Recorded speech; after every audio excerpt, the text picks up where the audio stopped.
My wife left our son at the hospital due to her affair, claiming it was just a temporary fix for a midlife crisis.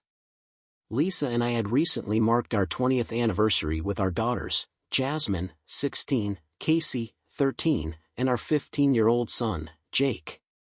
My name is Joel, and I was a content 42-year-old father and husband at that time. Lisa, who has been my wife since she was 20 and my only love, was a charming blonde with blue eyes, standing 5 feet 6 inches and weighing 105 pounds. We had built a wonderful life together, always prioritizing our kids and a loving home.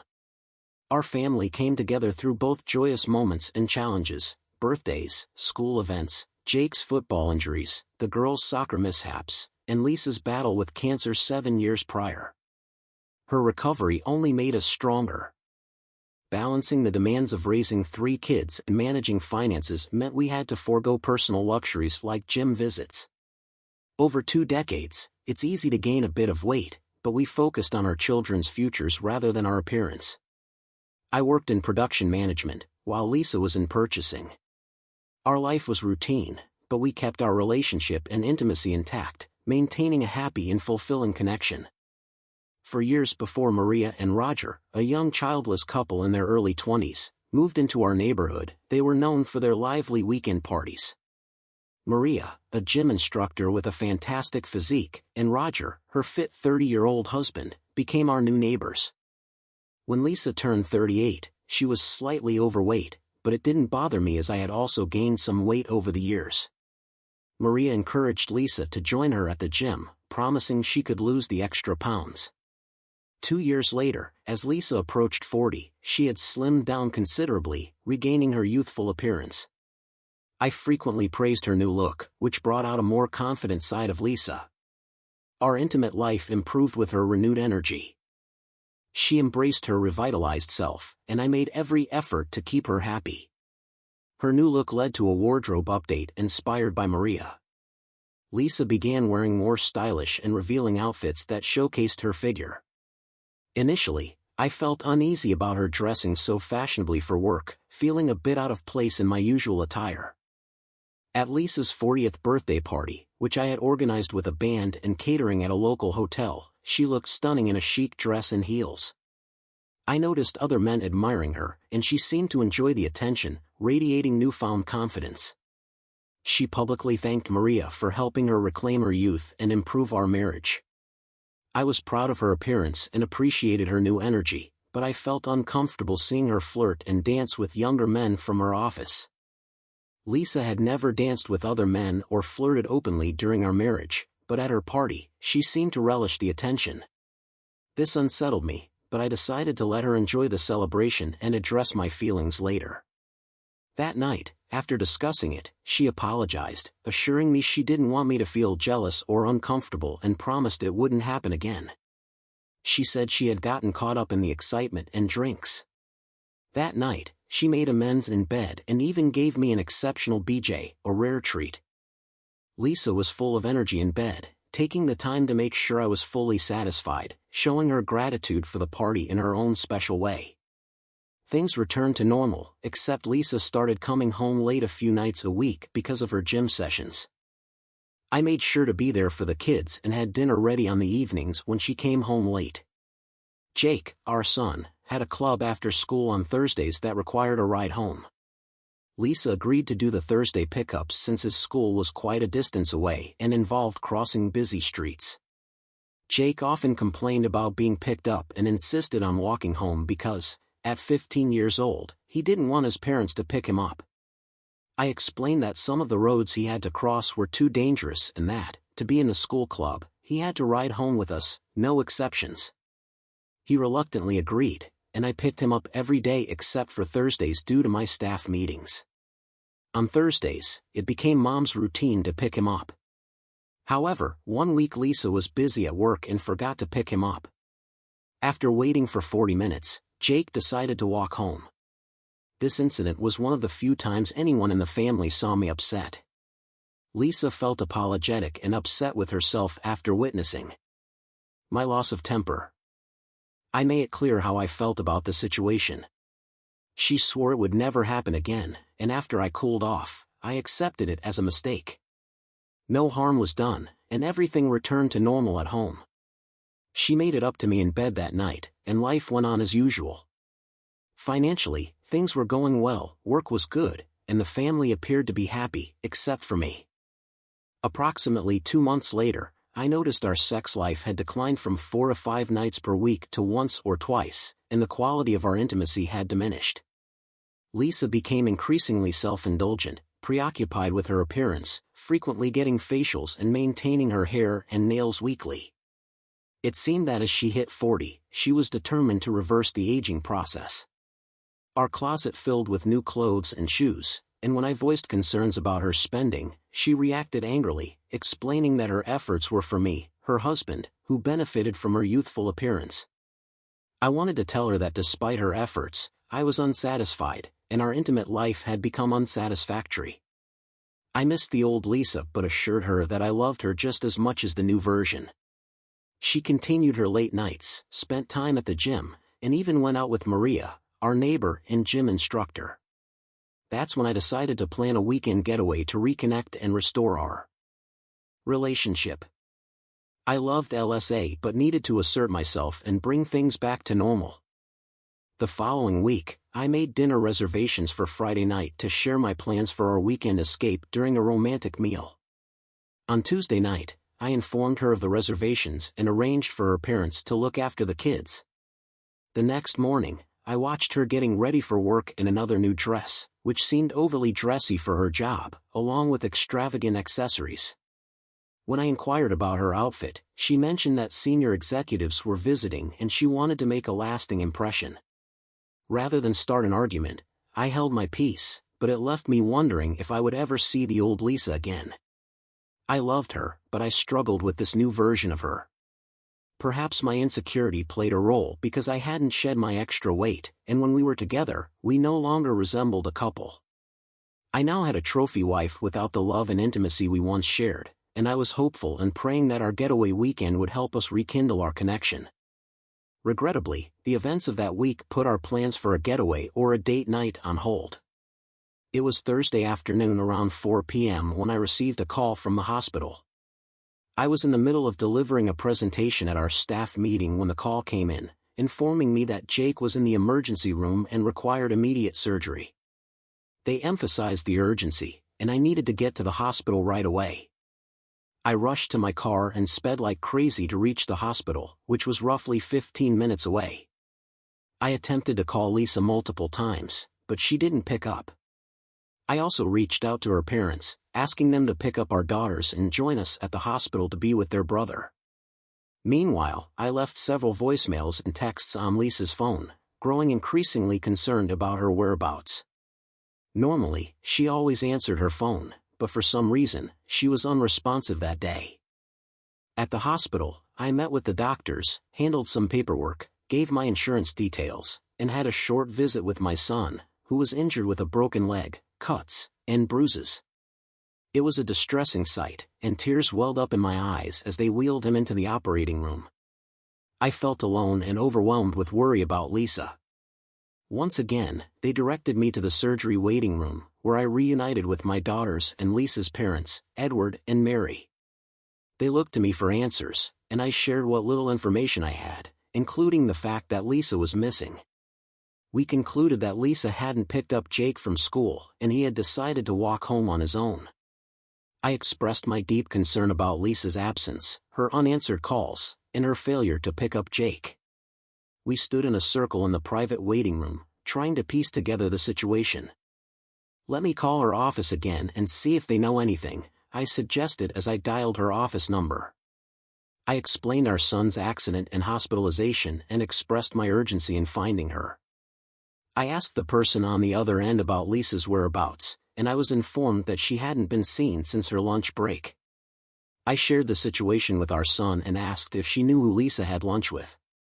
She informed me that Lisa had left for lunch at 1 p.m. with Mr. Donnie, a sales representative from one of their suppliers. I requested Mr. Donnie's contact information so I could try reaching out to him to determine Lisa's whereabouts. After a brief wait, she sent me Mr. Donnie's business number, and I thanked her before hanging up. I immediately dialed his number, but there was no answer. It went straight to voicemail. A sinking feeling washed over me, compounding the stress of our son's impending surgery. My wife appeared to be missing along with a salesman. Tears streamed down my face from the overwhelming strain. Mary, Lisa's mom, offered me a comforting hug and encouraged me to stay strong. Anger began to well up inside me when I suddenly heard Jasmine shout, "I found Mom, Dad." I turned to Jasmine, who was holding up her phone. Anxiously, I asked, "What do you mean?" She mentioned that her mom had installed a tracking app on their phones to keep tabs on them, and it worked for her phone too. She pointed at a blinking red dot on her phone and said, "That's where she is." I inquired about the location, and she zoomed in on the phone, revealing it was at a downtown hotel. The surprise was evident on everyone's faces upon hearing this. I swiftly formulated a plan to contact her, although I knew it could mark the end of our marriage. Curious glances followed my actions as I dialed the hotel's number and asked to be connected to Mr. Donnie's room. They placed me on hold, and after a moment, I heard the phone ringing. Frustration was apparent in the man's voice when he finally answered after 8 rings. "Hello, is this Mr. Donnie?" I inquired. He confirmed, and I requested to speak with Lisa. There was a brief pause before he responded, claiming she wasn't there. In a firm and controlled tone, I asserted, "Donnie, listen closely. I'm her husband, and our son is in critical condition at the hospital." I continued, "I know she's with you, and I need to speak with her urgently. Please put her on the phone." I raised my voice in anger, warning Donnie that if our son didn't make it before I talked to her, I would find him and deal with him personally. "Do you understand? Now put her on the phone." I heard some movement on the other end, and then Lisa's nervous voice came through, saying, "Hello." My tone remained firm and controlled as I relayed the news, informing her that Jake had been hit by a car on his way home from school and was in critical condition. I instructed her to come to the surgery waiting room at the hospital as soon as possible. Her scream resonated through the phone, and the call was abruptly disconnected. At that moment, I had been so focused that I forgot my 2 daughters and Lisa's parents were listening to the conversation. They now stared at me in utter shock. The emotions of the day, coupled with hearing my wife talking to her lover, overwhelmed me, and I couldn't hold back tears. For the first time in front of my family, I cried.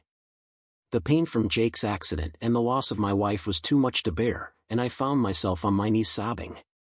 My children hugged me tightly, sharing their tears. Our neighbors Maria and Roger stood nearby as well, witnessing the heartbreaking scene. Eventually, I regained my composure, kissed my girls, wiped away my tears, and addressed everyone. "I apologize for what you have just heard," I explained. "I lost control when I answered the phone. It seems Lisa had spent the afternoon in bed with a coworker and had forgotten to pick up Jacob." I assured them that now that she knew about Jake, she would likely be here shortly. I requested that they please keep her away from me because I'm uncertain how I'll react given my current state. I could see the anger in her mother's eyes. Mary was strong. I asked the person on the other end about Lisa's whereabouts, and I was informed that she hadn't been seen since her lunch break. I shared the situation with our son and asked if she knew who Lisa had lunch with. She informed me that Lisa had left for lunch at 1 p.m. with Mr. Donnie, a sales representative from one of their suppliers. I requested Mr. Donnie's contact information so I could try reaching out to him to determine Lisa's whereabouts. After a brief wait, she sent me Mr. Donnie's business number, and I thanked her before hanging up. I immediately dialed his number, but there was no answer, and it went straight to voicemail. A sinking feeling washed over me, compounding the stress of our son's impending surgery. My wife appeared to be missing along with a salesman. Tears streamed down my face from the overwhelming strain. Mary, Lisa's mom, offered me a comforting hug and encouraged me to stay strong. Anger began to well up inside me when I suddenly heard Jasmine shout, "I found Mom, Dad."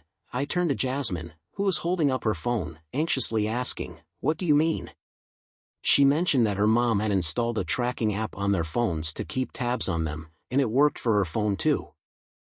She pointed at a blinking red dot on her phone and said, "That's where she is." I inquired about the location, and she zoomed in on the phone, revealing it was at a downtown hotel. The surprise was evident on everyone's faces upon hearing this. I swiftly formulated a plan to contact her, although I knew it could mark the end of our marriage. Curious glances followed my actions as I dialed the hotel's number and asked to be connected to Mr. Donnie's room. They placed me on hold, and after a moment, I heard the phone ringing. Frustration was apparent in the man's voice when he finally answered after 8 rings. "Hello, is this Mr. Donnie?" I inquired. He confirmed, and I requested to speak with Lisa. There was a brief pause before he responded, claiming she wasn't there. In a firm and controlled tone, I asserted, "Donnie, listen closely. I'm her husband, and our son is in critical condition at the hospital." I continued, "I know she's with you, and I need to speak with her urgently. Please put her on the phone." I raised my voice in anger, warning Donnie, "If our son doesn't make it before I talk to her, I will find you and deal with you personally. Do you understand? Now put her on the phone." I heard some movement on the other end, and then Lisa's nervous voice came through, saying, "Hello." My tone remained firm and controlled as I relayed the news, informing her that Jake had been hit by a car on his way home from school and was in critical condition. I instructed her to come to the surgery waiting room at hospital name as soon as possible. Her scream resonated through the phone, and the call was abruptly disconnected. At that moment, I had been so focused that I forgot my 2 daughters and Lisa's parents were listening to the conversation. They now stared at me in utter shock. The emotions of the day, coupled with hearing my wife talking to her lover, overwhelmed me, and I couldn't hold back tears. For the first time in front of my family, I cried. The pain from Jake's accident and the loss of my wife was too much to bear, and I found myself on my knees sobbing. My children hugged me tightly, sharing their tears. Our neighbors, Maria and Roger, stood nearby as well, witnessing the heartbreaking scene. Eventually, I regained my composure, kissed my girls, wiped away my tears, and addressed everyone. I apologized for what they had just heard, explaining that I lost control when I answered the phone. I shared that it seemed Lisa had spent the afternoon in bed with a coworker and had forgotten to pick up Jacob. I assured them that now that she knew about Jake, she would likely be here shortly. I requested that they please keep her away from me because I was uncertain how I would react given my current state. I could see the anger in her mother's eyes. Mary was a strong woman who had not raised her daughter to behave like this. She had disapproved of her daughter's recent changes and had voiced her concerns, but she never expected her little girl to act this way. Jasmine was still in tears and asked, "Dad, is Mom cheating on you?" I replied, "It seems that way, but you can ask her when she arrives. For now, let's focus on praying for your brother. He needs all our prayers right now. We can address Mom later." About 20 minutes later, Lisa entered the surgical waiting room, only to be confronted by her mother. Mary approached her daughter and delivered a harsh slap across her face with such force that it could have knocked down a grown man. Lisa's head almost spun around, and her face quickly reddened from her mother's blow. Mary, in tears, uttered, "Grace, we raised you better than this. This is all your fault. I hope you're satisfied." Her dad intervened, grabbing Mary and looking at Lisa with a sorrowful expression. He told her, "Lisa, enough of this. We all know what you've been up to today. It's a shame that you cared more about your lover than your son. Now your son is fighting for his life because you were with another man." At this point, our daughter Jasmine cried out angrily, "I hate you. You cheated on Dad, and now Jake might die. I hate you." It was a chaotic and emotionally charged situation. Lisa glanced in my direction, but when she saw my expression, she turned away and sat alone on a chair away from the rest of us. We spent the next 30 minutes waiting anxiously for updates on Jake's condition until a doctor arrived to speak with the family. He explained the injuries Jake had sustained, including broken bones and a punctured lung that had been treated. The doctor informed us that he would need a blood transfusion and asked if we could donate. We all agreed without hesitation. As we waited for our blood to be drawn, I couldn't help but glance over at Lisa. Her appearance was disheveled, and I realized she must have rushed out of the hotel room to get to the hospital. I couldn't help but comment, "Lisa, you look disheveled. Your nylons are missing, your makeup is smeared, and you haven't even brushed your hair. You smell like sex, and I suspect you're sitting here with your family while your body carries your boyfriend's scent. This is the height of disrespect." My comment caused her to finally lift her head and speak for the first time since her arrival. She responded, "He's not my boyfriend. Please don't say that. There's no one else. I only love you." I retorted, "Lisa, if he's not your boyfriend, then are you just sleeping with random men? Are you really just promiscuous? Please show me some respect. I'm not oblivious. You've been rejecting me for intimacy for the past 2 months. Even last night, you claimed to have a headache and turned me down again. Why? Lisa, did you want to be with another man instead? Why, Lisa, did you want to be all refreshed and ready for your boyfriend today? Look, this isn't the right time or place to discuss this. Just go home, freshen up, and return looking presentable. Our children and your parents don't need to see you like this. I don't want to discuss your betrayal or our divorce until after Jake gets better." She immediately replied, "Divorce?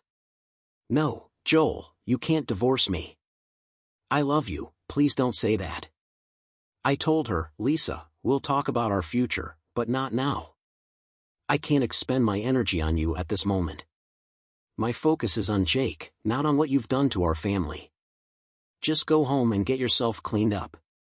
If you can't drive, I'll have your dad or someone else take you, but you need to leave now. Jake won't be out of surgery for a while, and you should be here when he wakes up." She stood up, tears still falling, apologized, and left.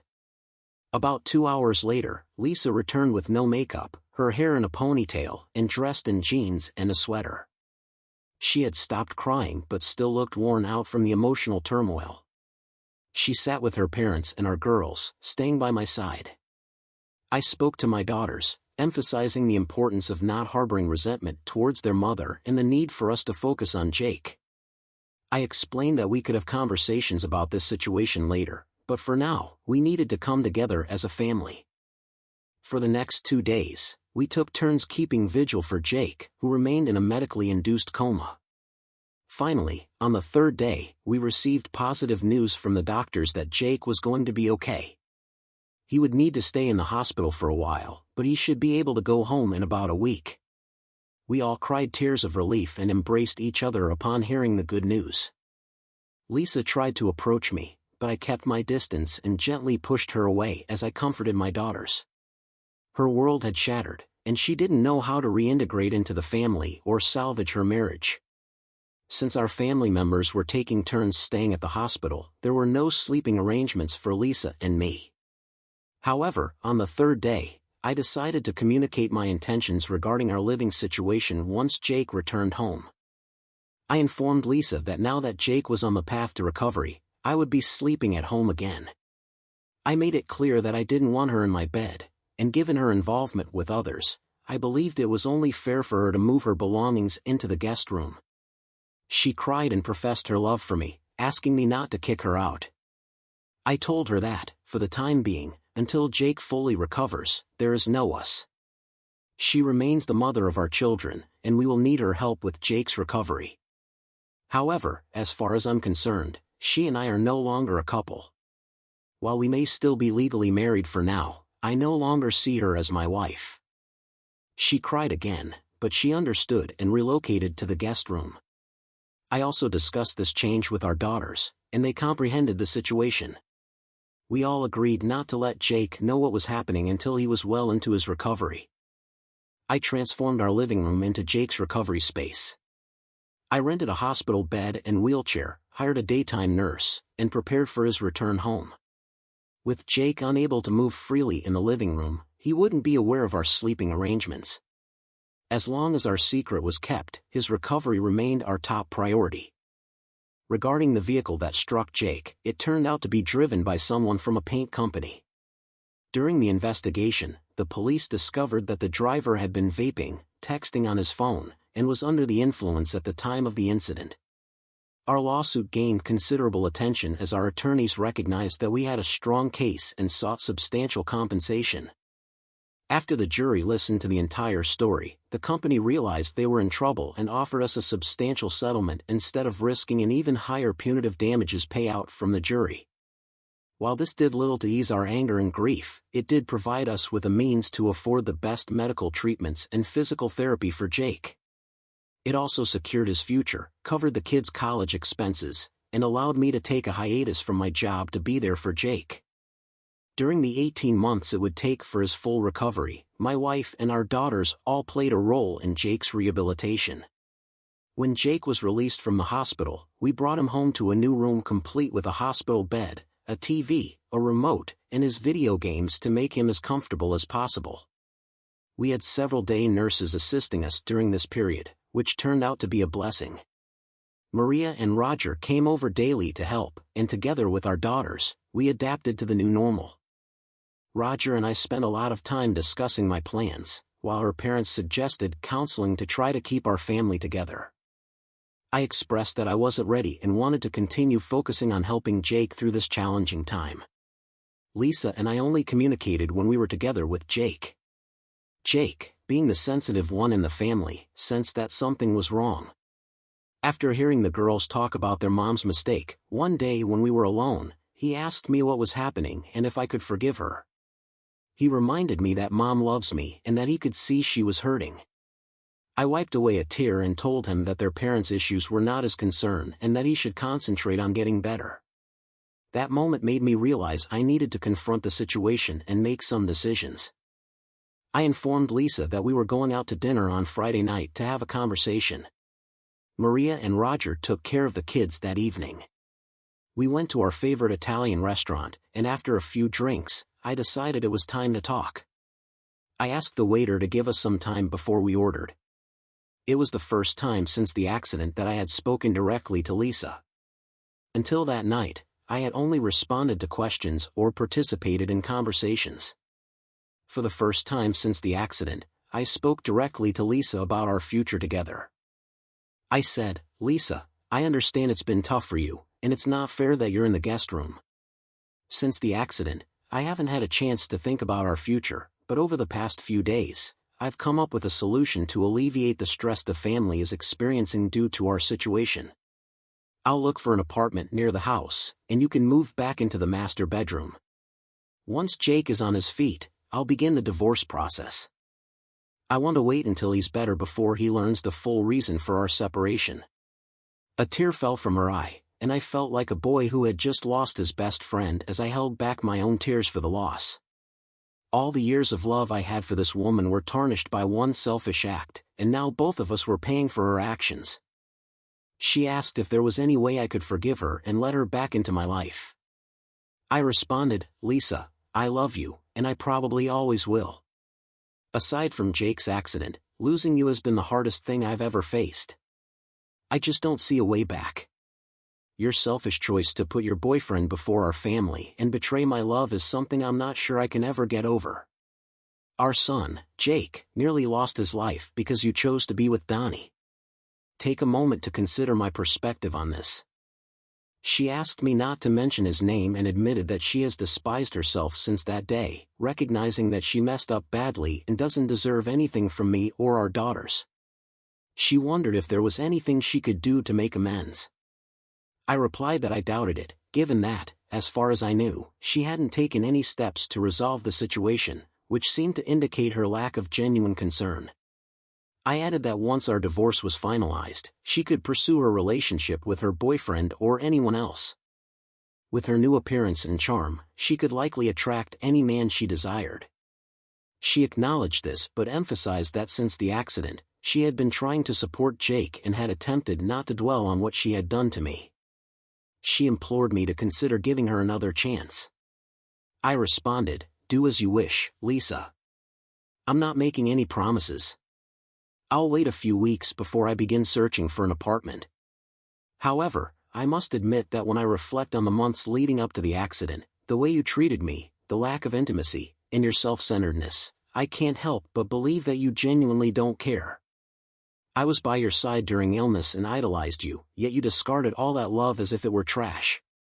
You handed over what was once mine to another man, allowing him to exploit you. And who knows what else transpired between you two. I'm not sure how I can move past that.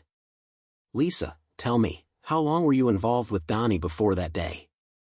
She confessed that she had never been with him before that incident and that it had only happened once, insisting there was no one else. I clarified that her response didn't address my question about the duration of her relationship with Donnie. It was evident that they had made plans before that day. I speculated that they might have had lunches after hours, exchanged drinks, special text messages, or even emails. I asked if I would discover evidence of a relationship if I checked her phone's text messages or emails. I explained to her that an affair involves more than just physical intimacy, it encompasses emotional involvement and attention given to another person. I urged her to be honest. She finally admitted that it began about 3 months before the accident, right before her 40th birthday. She mentioned feeling old, but when Donnie learned she was turning 40, he began complimenting her and making her feel young and desirable. She knew it was wrong but couldn't deny that she enjoyed the attention from a younger man. She mentioned that she began to feel attractive again, and his constant flirtations contributed to this. She admitted that after 20 years of being with only me, she suddenly felt like a schoolgirl. Donnie persistently asked her out to dinner, and his continued flirting made her feel even more desirable. On the day of the incident, he took her to lunch but surprised her by taking her straight to his hotel room, suggesting they order room service. It didn't take long for him to seduce her, and she's been regretting her actions every moment since. She emphasized that it was a one-time mistake and vowed never to repeat such behavior. In response, I reminded her of her enjoyment of dancing and flirting with younger guys at her birthday party. I mentioned our previous conversation about it and acknowledged that since she started going to the gym with Maria, she had undergone changes.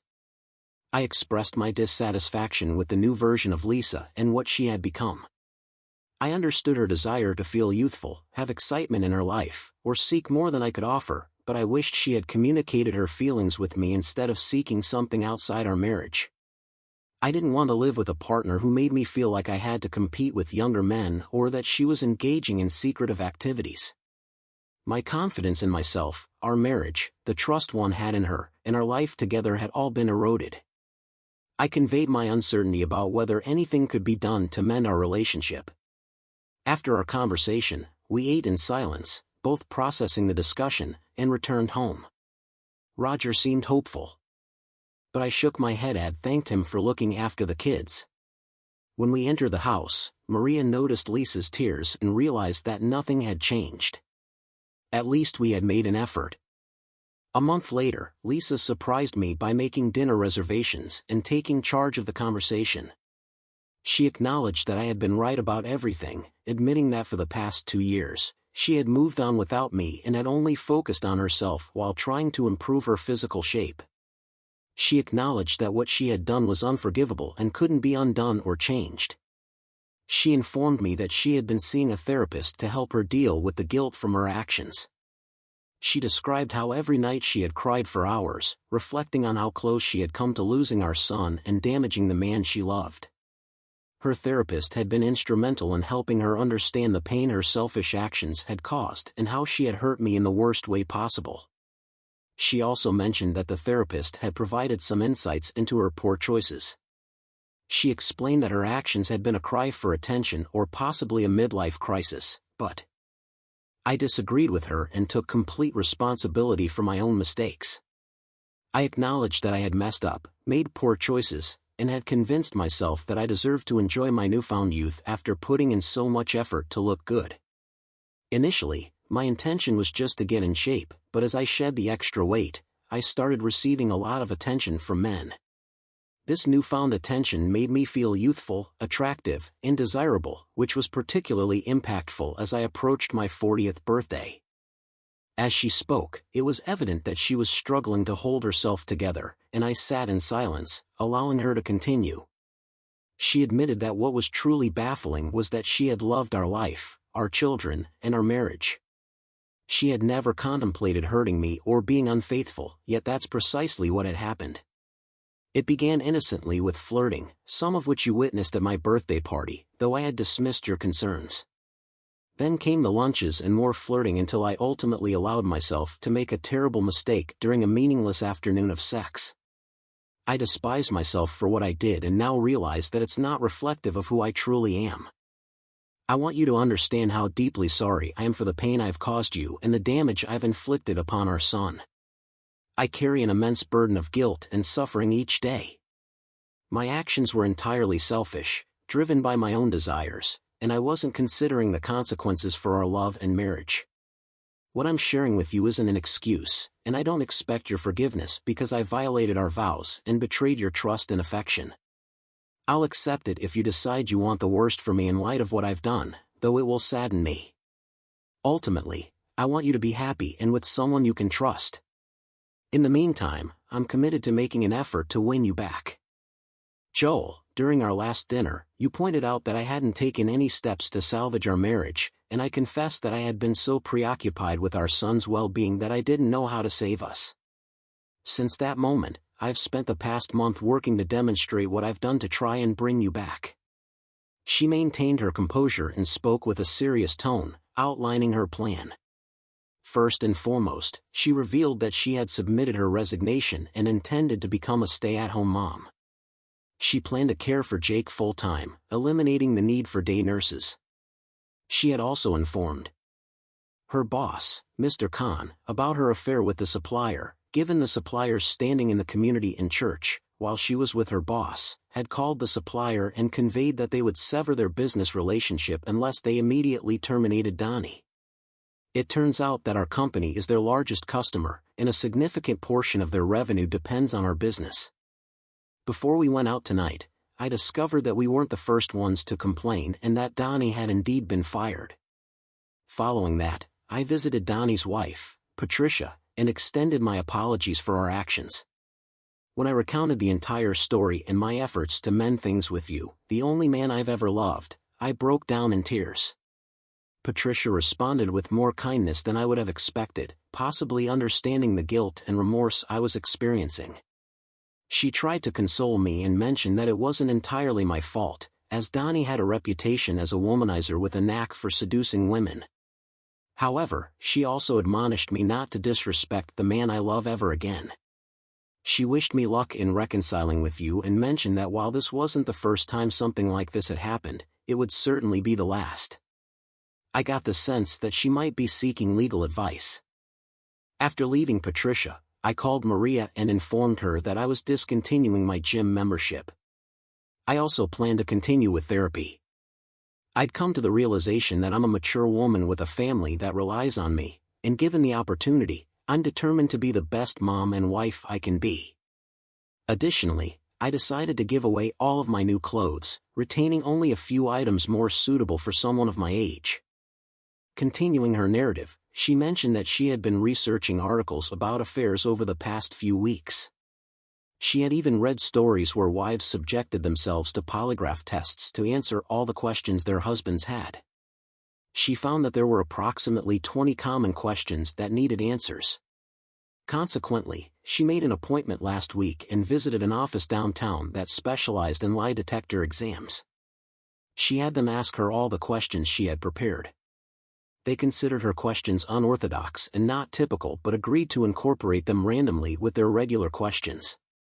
She provided them with the list of questions she knew you must have been pondering and answered them truthfully. In a desperate tone, she explained, "This envelope contains the answers to your questions. I want you to know that I haven't opened it or looked at the results. I'm confident in what's true and believe these results will confirm my honesty. I'm even willing to undergo regular testing every few months to demonstrate how much I love you and that you can trust me again." I also consulted with an attorney and requested that she draft a postnuptial agreement as a way to show my seriousness in trying to regain your trust. This postnuptial agreement stipulates that if I were to make the same mistake again, I would willingly forfeit custody of our children and vacate our home without seeking any support or alimony. I've learned that this is a common practice for individuals who have cheated like me. Yes, I acknowledge what I've done and have come to terms with the label, no matter how tarnished it may make me feel. I'm aware that I have a lot of amends to make, and I promise to prioritize you above all else. You'll find the postnuptial agreement along with the polygraph test. Results in the envelope. I was taken aback by her actions and revelations about what she had done. My wife recognized the impact on our family and our marriage. I asked, "Well, Lisa, I must admit I'm surprised by your efforts. It certainly gives me something to ponder, but I have one pressing question. Why are you so determined to salvage this marriage? You've clearly lost respect for me as your husband, and with your looks and physique, you can have any man you desire. You need to be honest with yourself and contemplate why you want to remain with me, an overweight middle-aged man. Given your feelings towards me, I can't comprehend why you'd want me now. My suspicion is that you feel guilty about being caught and want forgiveness to alleviate that guilt."